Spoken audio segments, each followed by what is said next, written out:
Hi there. The breaking news out just now is that the Supreme Court has actually thrown out the petition which had been filed by Raila Odinga challenging the results which were announced by the IEBC Chair Wafula Chebukati. That is the breaking news. The Supreme Court has thrown out key elements of that petition which was filed by Raila Odinga.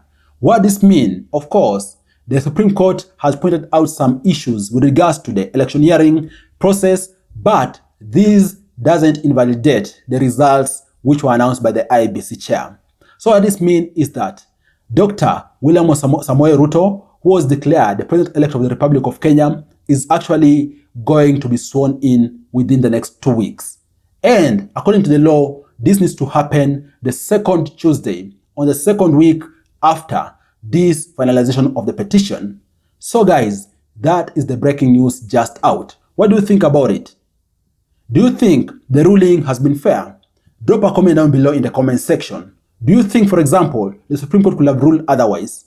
Also, share your thoughts down below in the comment section. And by the way, before you log off, remember to subscribe to this channel for you to be getting awesome insights on current affairs and also matters how to increase your money. Cheers, I look forward to share with you other videos next time.